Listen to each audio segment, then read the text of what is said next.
Shënimi i fundit ditës, por jo për nga rëndësia, është ai që lidhet me gjykatën kushtetuese, e cila nuk e ka gjetur dot forcën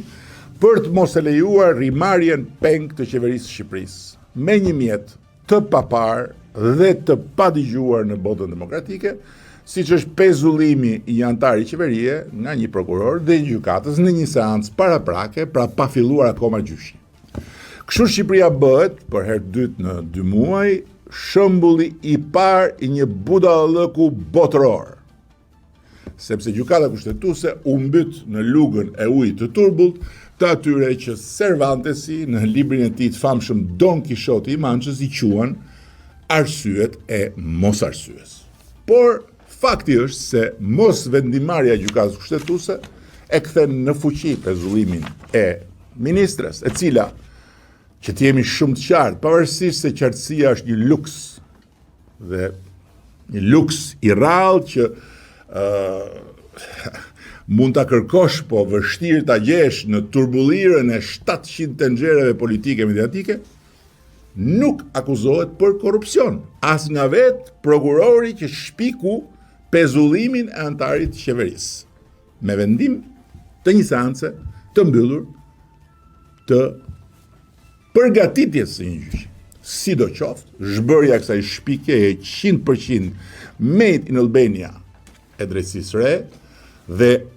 e drejtësisë ende të papjekur shqiptare, e cila nuk ka lidhje me rastin e çështjen konkrete, po me një parim të panegociueshëm të demokracisë, mbetet një domosdoshmëri për të rigarantuar pavarësinë e ekzekutivit dhe parlamentit nga pushteti gjyqësor. Kështu që ne do ta vazhdojmë këtë betejë, ku na thirri me pahir çartja antidemokratike e pezullimit i antarit qeverie, dhe ku fatkeqësisht na mban akoma sot, pa fuqia gjykatës kushtetuese,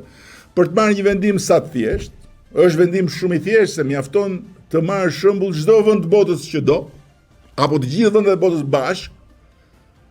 dhe nuk do të gjesh dot një gjë të ngjashme, por një vendim po aq të nevojshëm për të mos e lënë Shqipërinë vendin e vetëm në planet, ku sot, aktualisht,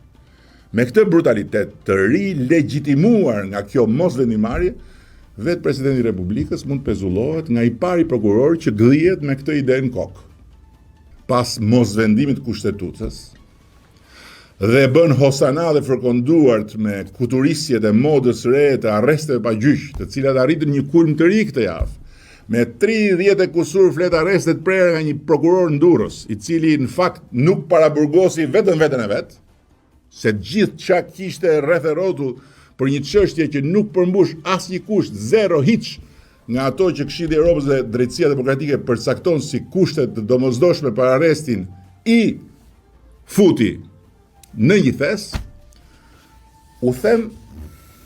një gjë. Beson se përpjekja e natyrshme për shtetin ligjor, e të gjithëve bashkë, e jona,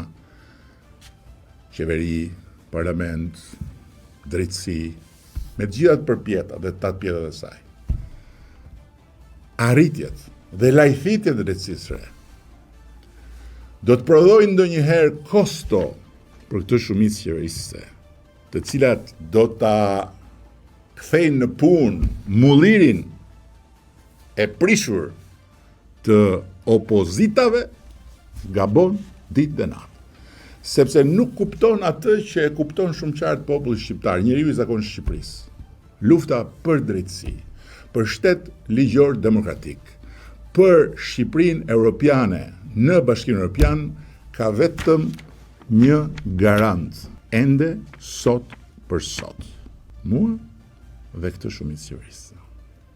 Kaq e thjeshtë.